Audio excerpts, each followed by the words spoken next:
Okay, hello. Welcome to our next video tutorial. So, itong next video tutorial natin is actually the next part. No? This is part 4 of our ALS AOOP using PHP. Okay, so this will be part 4. So, we will going to tackle about the dashboard 2 development.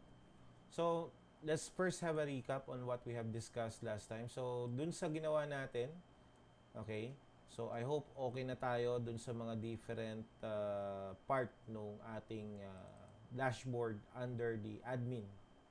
So, under the admin, we have the index, which is this one, yung dashboard natin, yung main dashboard natin.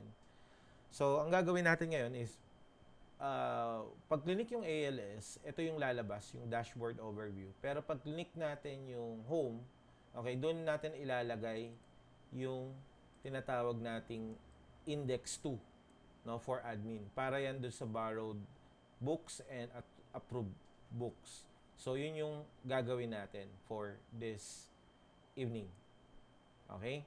And then we're going to add the table transaction. So, ito yung transactions table natin. I-add natin ito mamaya. Okay? But first, gawa muna tayo ng bagong index na gagamitin natin. Index 2, no, for the admin. So, by the way, this will be, okay, ito yung itsura dapat nung ating index 2. Okay, kung napapansin nyo, meron siya ritong dashboard and then we have the borrowed books. Meaning, ito yung laman ng table natin mamaya. So, if you are the admin or the librarian, dapat nakikita natin yung etong data na to. We have the transaction ID, the title of the books na hiniram, student name, and then we have the date, the quantity, and the status. So, ito lahat to nakikita to dapat. Okay, yung status natin, last year kasi borrow pending yung nakalagay. Pero we're going to change the status to only pending, yung word lang na pending. And it has two buttons, no? It's either approve or deny. Okay, so if you are the librarian, meron kang way para i-approve or i-deny yung gustong humiram ng libro. Okay, and then we have also the approve table. So, itong table na to, pinapakita lang niya yung mga naka-approve. And then, syempre, dito sa mga naka-approve, okay, once you click return, ibig sabihin, isosoli na yung libro. Okay? So, most likely, ganito yung gagawin natin for this evening. So, lagay muna natin to sa gilid. And then, let's now proceed to what we will going to do. So, first, we need to have another index for the admin. So, kung dito tayo sa code, okay, ito yung index natin, di ba? And dun sa index natin, as you can see, isang index lang yan, no? So, we need to add another index. Okay, so, inside the admin, let's add another file, index2.php. Okay, now in index2.php, simply just copy this index 1 or yung first index natin. Copy nyo na lang yan. And then let's go now to index 2. Now, ang babaguhin lang natin dito will be yung etong ating div para dun sa ating dito. Saan na yun? Tatanggalin lang natin to. Pero itong dashboard, ito pa rin yan. Okay, so ang gagawin lang natin is we will remove this, yung mga div na yan. Okay. And i-retain lang natin ito, yung dashboard overview. So, if you refresh, o nga pala, index 2 pala yan. So, ang mangyayari is, itong index 2, pag pinalitan natin to, lagyan lang natin ng 2. Dito. Index2.php. So, parang ganito siya. Yan. Okay. Now, we will going to link this index2.php in home, no, under ni admin. So, ang gagawin lang natin, as you can see dito, yung ating nav is ito. Ayan, nav. So, punta tayo kay includes nav, admin nav. And then, papalitan lang natin dito Okay, papalitan lang natin dito yung home. So, yung home natin will be now index 2. Okay, sa admin nav 2, okay, papalitan din natin yung home ng index 2. So, yung dalawa, admin nav and admin nav 2, okay, will now use index 2. Okay, yan lang naman. Then the rest are the same. So, let's close now this 2 admin nav. So, pag nag-refresh tayo rito, okay, if you click home, eto na siya. Pag click ALS, eto yon. So, eto, yung admin index 2, and then ALS, eto naman. Okay, so let's go now to home. Okay, ito yung main purpose natin. Okay, so ang gagawin natin is lalagyan natin to ng parang ganito, class. Yan, yung summary ng lahat ng humihiram. So, ang first part natin is we need to see this borrowed books dito. Okay? So, yan yung una nating gagawin. Okay, so let's go now to index 2. So, okay na tayo rito. Okay, so the next thing dito sa ilalim, dito natin ngayon ilalagay yung bagong book or yung bagong dashboard natin. So, the first thing na gagawin natin is lagay tayo ng section. Okay. So, this section will be used for the borrowed books. Okay. Dito natin ilalagay yan. So, lagay natin to ng, sa loob ng section, let's put P, paragraph. Okay. Then, yung section, lagyan natin ng class muna. Equals to, lagyan natin ng empty, margin top 3. Okay. So, yung margin top, lalagyan natin ng 3 spaces. And then, yung paragraph natin dito, okay, lagyan muna natin ng class is equal to, meron tayong tinatawag class na display 6 or display sa Bootstrap. So, I'm going to use 6 and then I'm going to use here borrowed or type borrowed books. Yan. Okay? So, we have now the paragraph and then after this maglagay na tayo kagad ng ng div dito. Okay, para naman to, yung next part natin is lalagyan na natin siya ng message. Okay.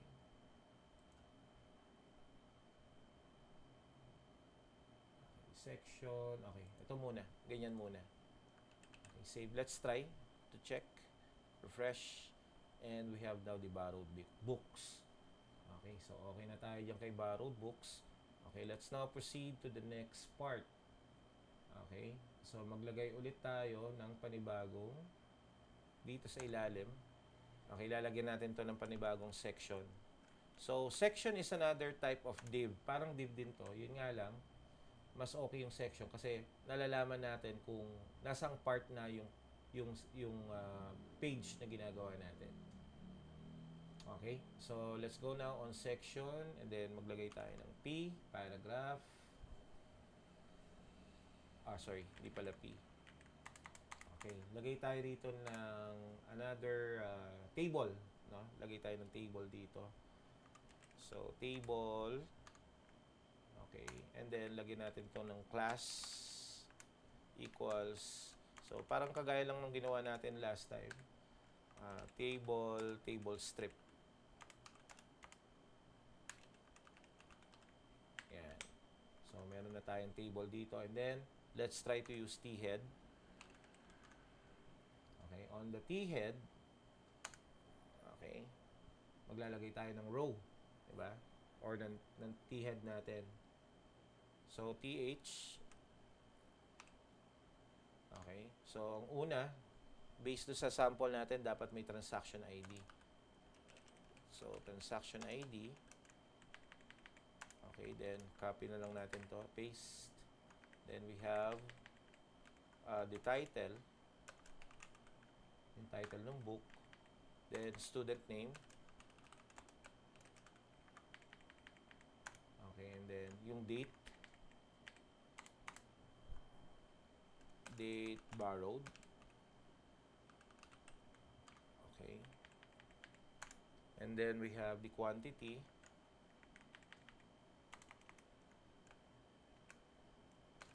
quantity. Ilan daw yung hiniram na libro? That is the quantity. And then the status.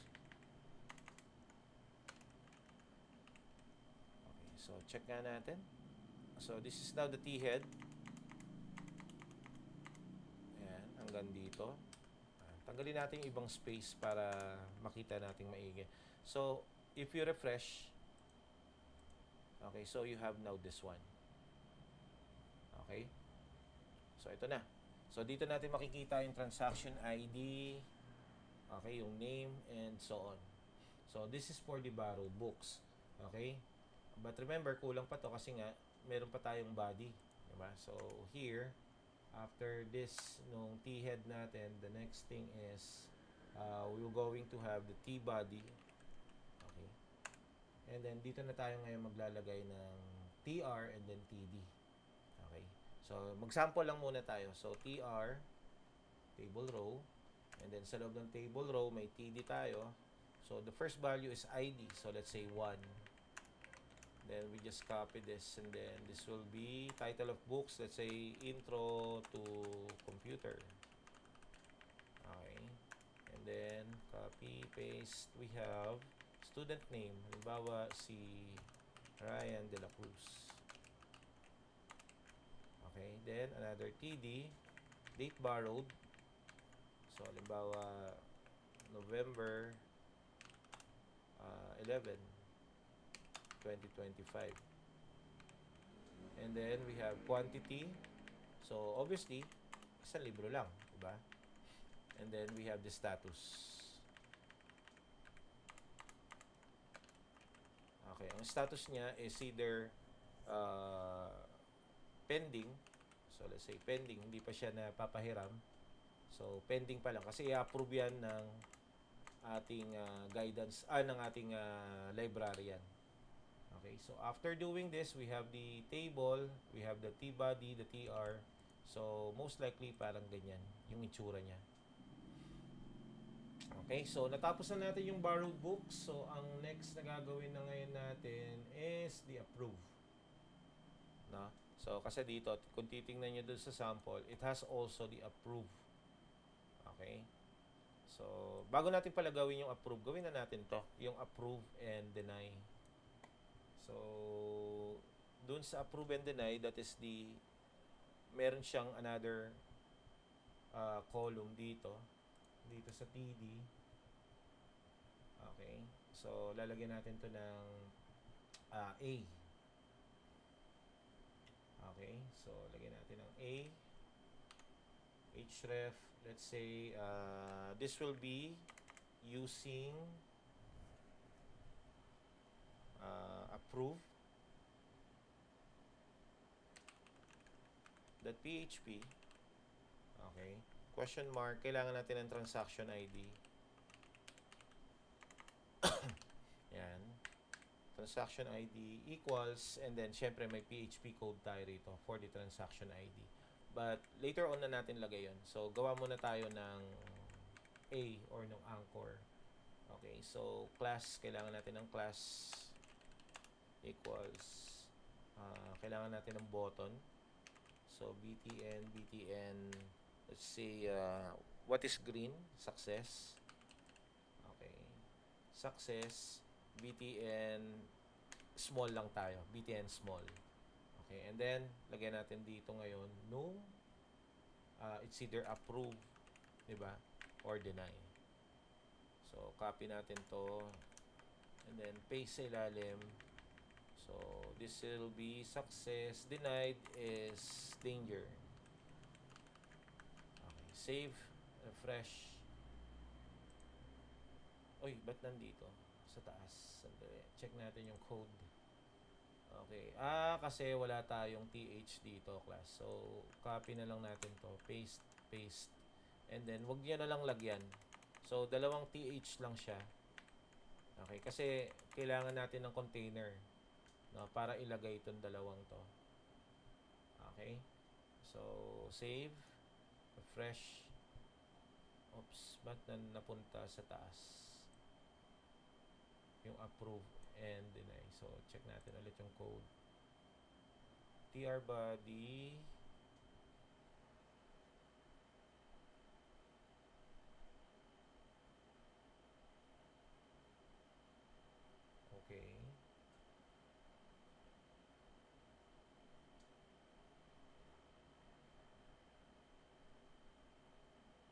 Okay. So, kailangan natin dito ng TD. Okay, pasok natin to sa TD. Itong dalawa. Okay. Yan. And then, after that, then let's refresh. Ayun. Ayan na siya. So, meron na tayong approve and deny. So, ayan. Pasensya na. So, dapat pala ipasok natin yung dalawang href, no, dun sa loob ng TD. Okay? So, most likely, parang ganyan siya. Ayan. So, meron tayong borrowed books and then yung values. Okay, next. What will be the next? Same lang nito. Ayan, parang ganyan. Pero approve ang nakalagay. And then, ang nakalagay is yung name, title, borrowed, date borrowed, and status. And then, meron tayong date return. Okay, so, yun ang next na gagawin natin. Sorry. Baligtad. Nasaan na yung ating... Ayan, ito yung code. Okay, ito yung tatanggalin natin. So, gagayahin natin yun. So, most likely, we just copy this section until dito sa section na to. No? So, we copy this and then paste sa ilalim. Okay, so ito na ngayon yung next na gagawin natin. This is approve. Diba? So, approve. Close. Approve. Okay, next. Yung table niya, dapat meron daw name or siguro mas maganda dito may transaction ID, no? Okay, sige, lagyan natin. Transaction ID. Dapat may ID pa rin. Okay, and then we have the name nung student. So, student name. Ayan. And then, ito, buray na natin. Okay, next is date borrowed. And then, wala ng quantity. Status na lang yung ilalagay natin. And then, isang TH na lang yung iiwan natin, no? Kasi, isa lang naman yung magiging value. So, dito, let's have an example. Halimbawa, ID number 1, introduction to computer. Date borrowed kagad. So, wala na to. Okay. Yan. Okay, then 1. Date borrowed to. Status, wala ng quantity, no? So, let's remove this. Yan.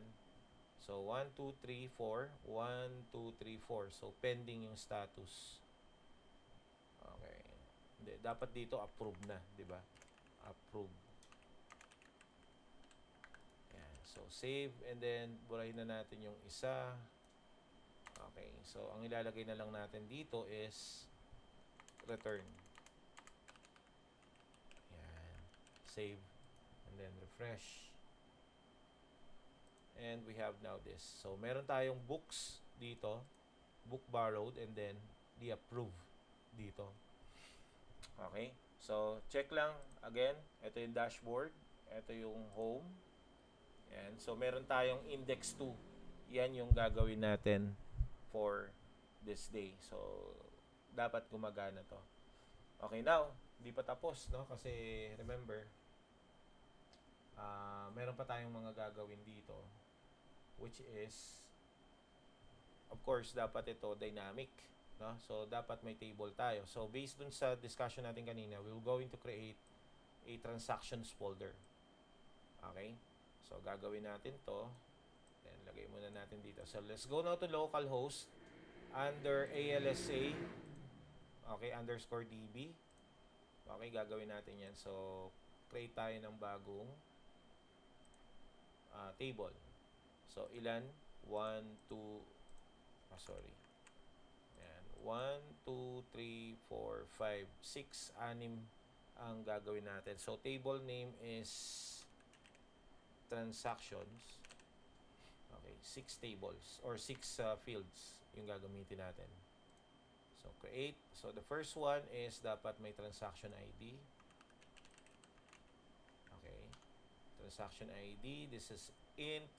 Then, don't forget to check auto increment. Yan. Auto increment yan. Kasi yan yung primary key natin. Next is the student ID. Student ID.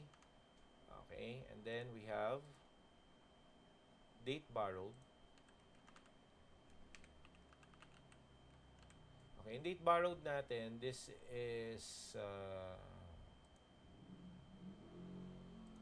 okay. This is a date. So, ang date kasi dito, meron tayong tinatawag na timestamp. So, you just select timestamp dito. And then, meron default value yan. Ang default value natin is current timestamp. Okay? So, after that, okay na tayo. Let's go now to our date return. So, yung date return, yan, dito yan. So, dito, ang pipiliin naman natin is date and time. Okay, date time ang pipiliin. Dito timestamp, dito date time. So, ang value nito, default value will be null as default. Okay, and then after that, book number. Book number, that is int, and we have the status. So, yung status natin is either the word pending, borrowed, returned, or denied. So, yan yung apat na different status natin. So, yung status natin is varchar. So, length siguro mga 20. Hindi naman naabot ng 20 itong mga to. Okay? So, after that, you just click save. And we have now this. Okay? So, halimbawa, let's have an example.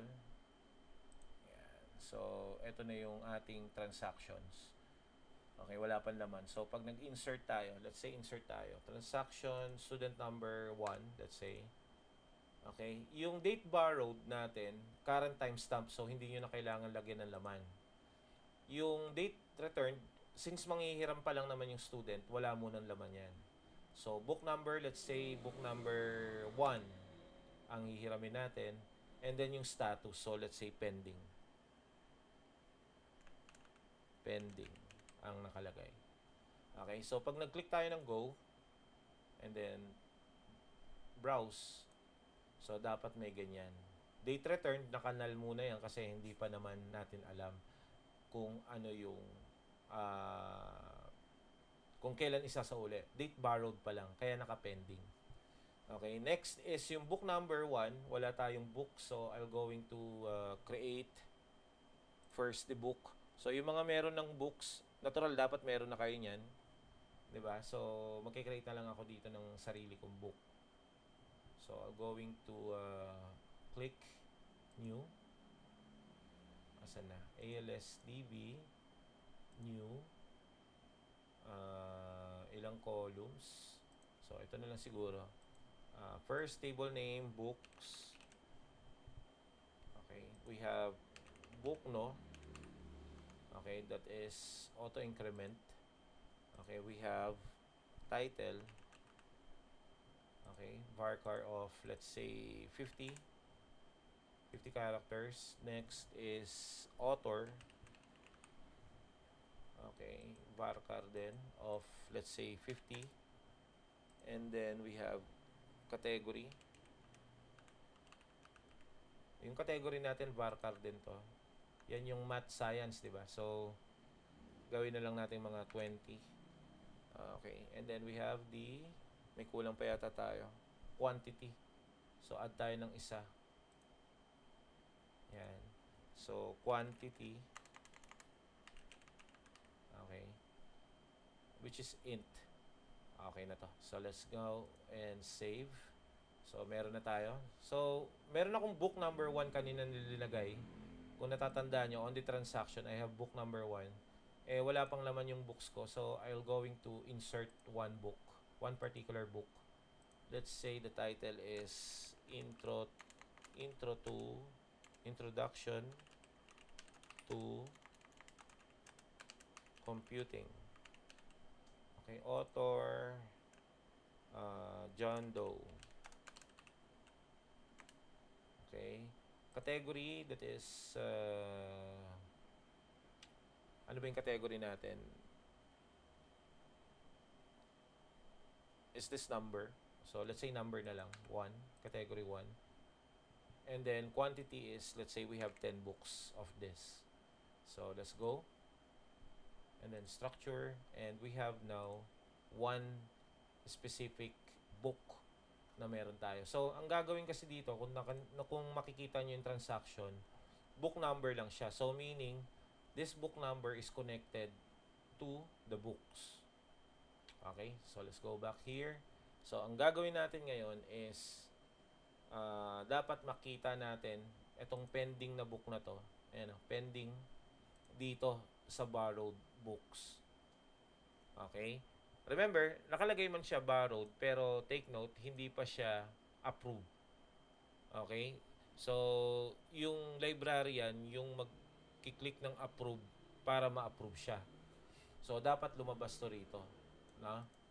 So, ilalagay natin yan dito sa taas. Okay? So, let's now proceed to our work. So, ang first na kailangan natin is mag-create tayo ng view para dito sa ating borrowed.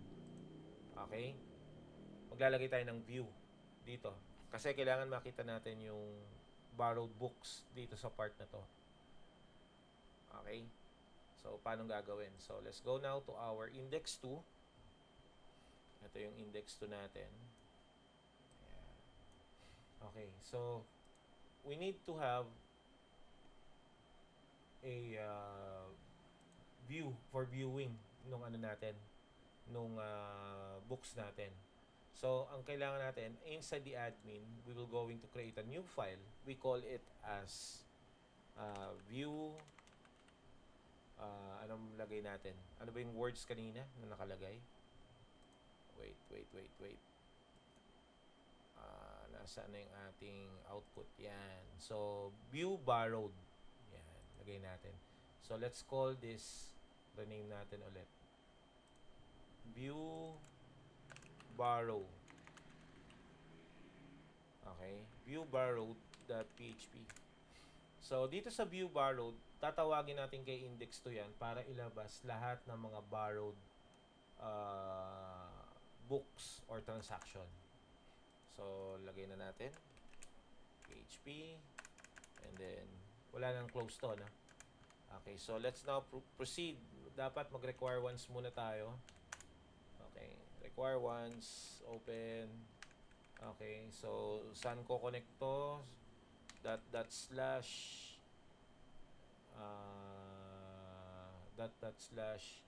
pupunta siya sa includes slash db.php.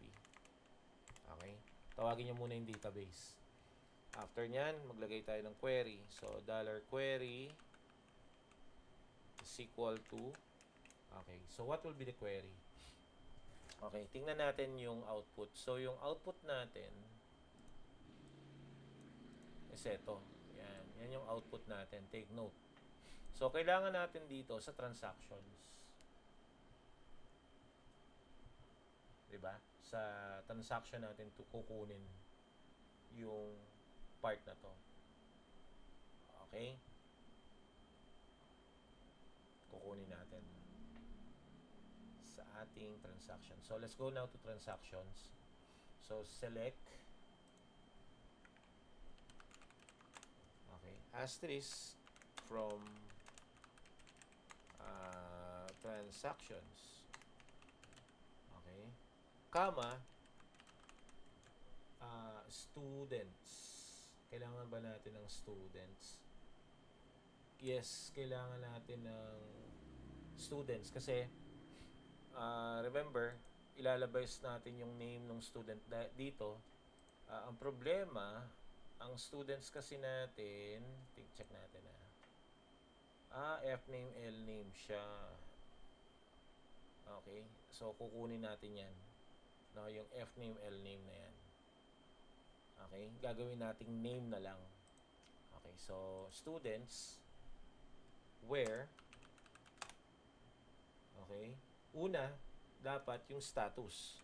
Okay, status is equal to status. So, etong part na to, yung status na to, this is now a what do you call this? Parameter. Parameter lang natin to. And yung transactions natin, take note, on the transactions, dapat makikita natin dyan yung student ID niya. Okay? So, paano yun? And transactions that student ID, okay? Kasi, remember, ang transaction may student ID, dapat equal din siya sa students that student ID. Okay? So, dapat equal silang dalawa. Okay? So, after this, what will be the next? Of course, we need to type yung statement. STMT. Statement is equal to $PDO. Okay.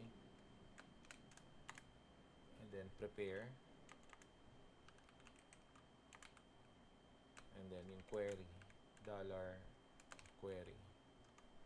Okay. Semicolon. And then, ano ngayon ang magiging value nung status? So, dapat yung status natin, so mag-declare tayo rito, status, variable status must be equal to the word pending. Okay, which is, ito yung nasa database. Ayan o, pending na word.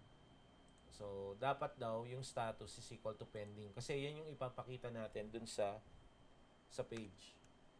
Okay, next is we have $stmt statement. Okay, and then bind param.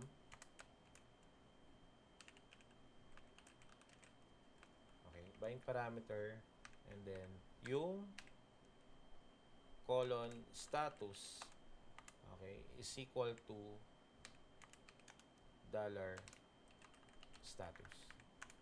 Okay, so bind param, and then of course we need to execute. So we just copy this and then execute. Okay, and then papasa natin sa result. Okay, dollar result borrow na lang. Okay, result borrow is equal to dollar statement STMT. Okay, then fetch all. Okay, so yan. So result borrow ang tawag natin. Okay, so result borrow and then view borrowed. Okay, so let's go now to index 2. Okay, ang problem natin dito yung first name and last name nga pala. So dapat pakita natin dito yung first name and last name.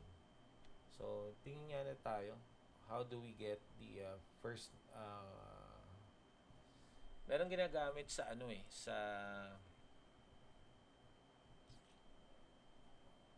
sa pangalan nito, MySQL, yung tinatawag na concat. Ayan. So check natin, how do we use concat? Ayun, select concat. Okay, then ang ginagawa niyan is kino-concat, pinagsasama niya kung ano yung gusto mong pagsamahin. So ito yung gagawin natin diyan. So let's go back to borrowed dito. So lagyan natin ng comma. Kailangan kasi natin ng first name and last name na magkasama. Okay? So, lagay natin dito concat. Okay? Yung students that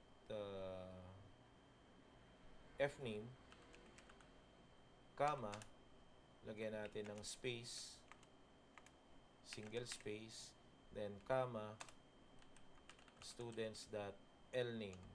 Yan. Pagsasamahin kasi natin yan eh. Okay? As student name. So, ang ibig sabihin nito class is concat, pinagsama natin yung first name, last name, at saka tong space na to. Okay? At tinawag ngayon natin siyang student name. Okay? So, meron tayong bagong field na ang pangalan is student name. So that is the concat value. Okay, so mamaya check natin yan. So let's go now to index 2. Okay. And then let's now call that index 2. Okay, dito. So tatawagin niya to, then dito sa section, okay, pwede tayo dito mag-require once. No? So PHP code, and then let's type here require once. Okay, open close semicolon. Sinong i-require natin? Ayan, si view borrowed books. View borrowed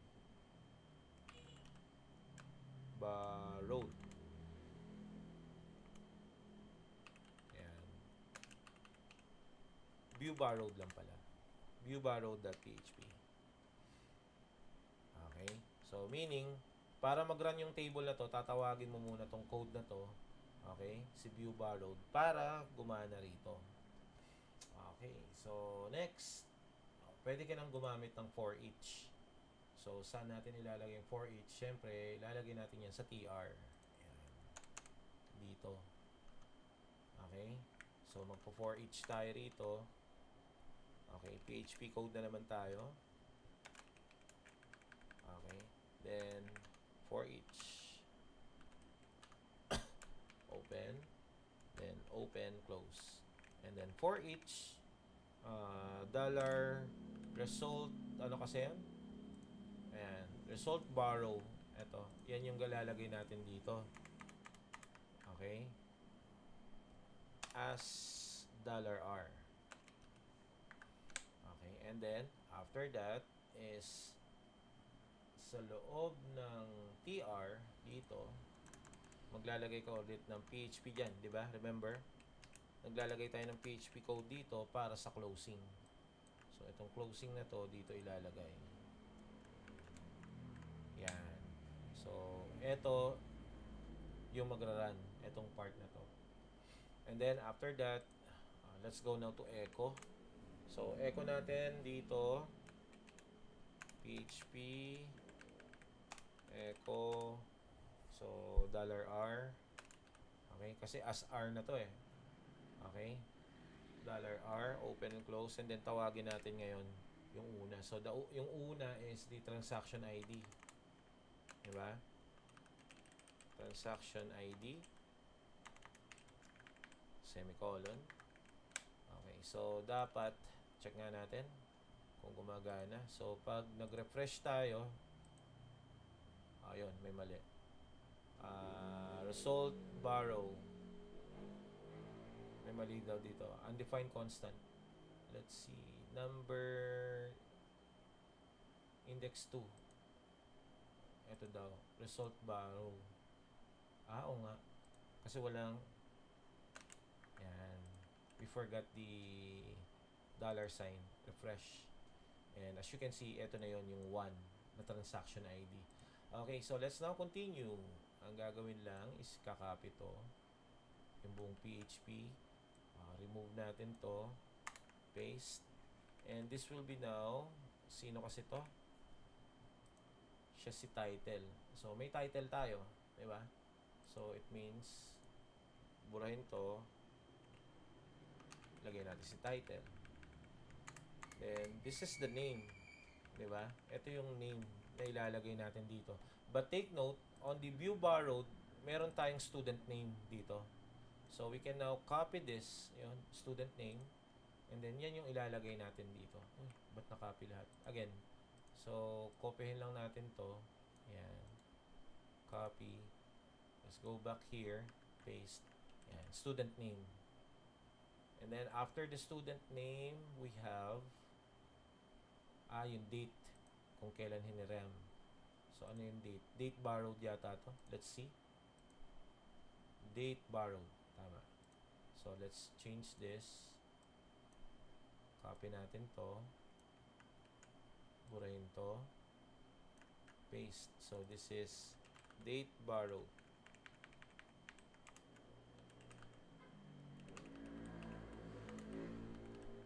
Okay, and last, ano pa pala? Quantity. This is quantity. And the last one is the status. Okay.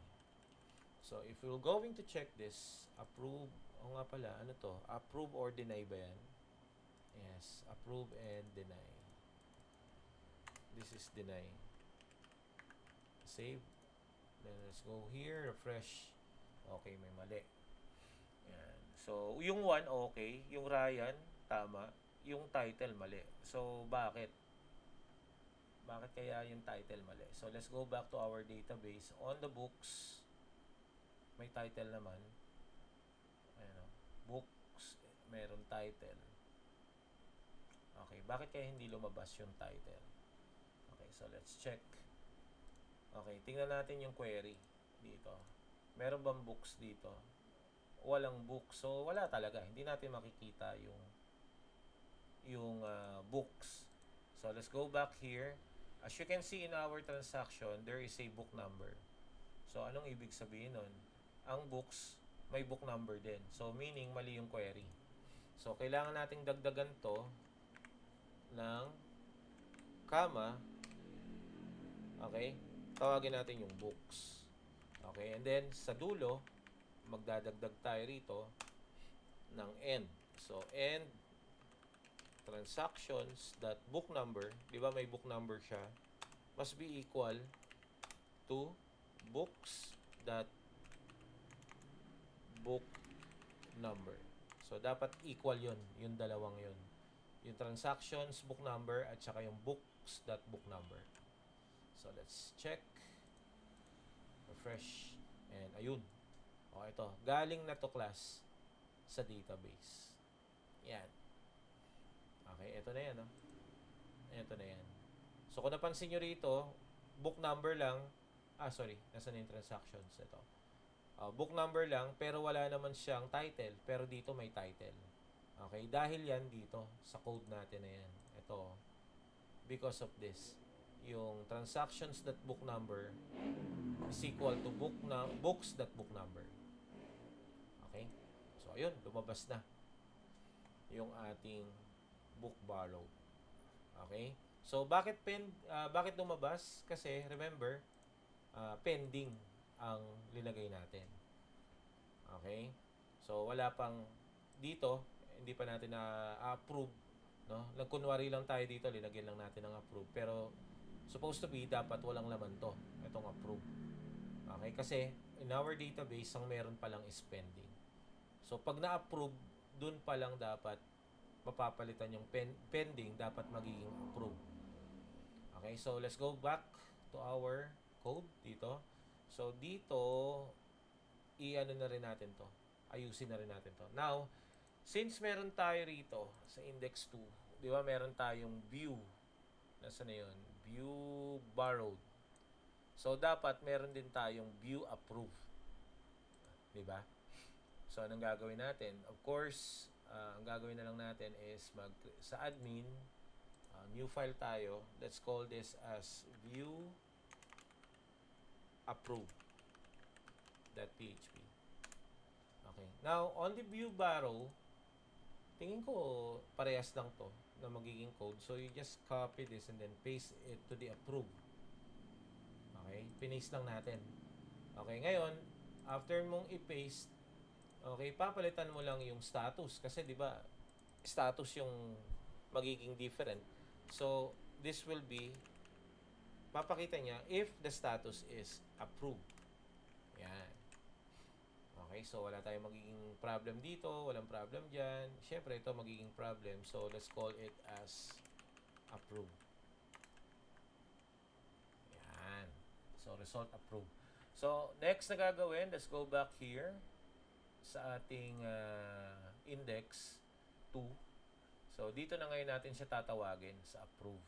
Yan. So, after nung section name na paragraph, okay, pwede mo nang, dito na lang, yan, after nung section, tawagin natin yung, kagaya nung ginawa natin dito. So, ayan, nag-require once tayo.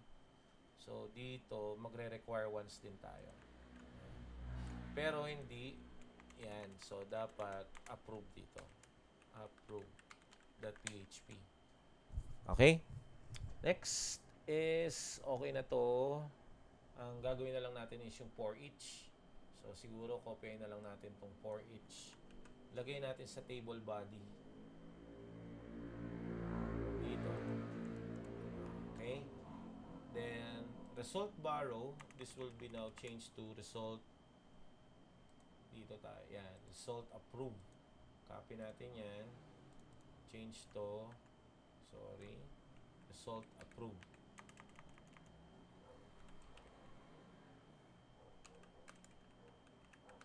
Yan. Tama ba? Ayun. Result approve. Okay. As $R. After that, yun na. Babago-baguhin na lang natin to. So, dito is kailangan natin ng what is this? Check na natin. Transaction ID. So, copy na lang tayo rito. Ito. Copy. Then, paste dito. Okay. Next is the name. Ano ba kasi nakalagay dito? Student name. Tama ba? Ayun, student name. And then, nilagyan natin ng date borrowed. Copy natin to. Okay, buray na natin to. Okay, this is date borrowed. And then, status.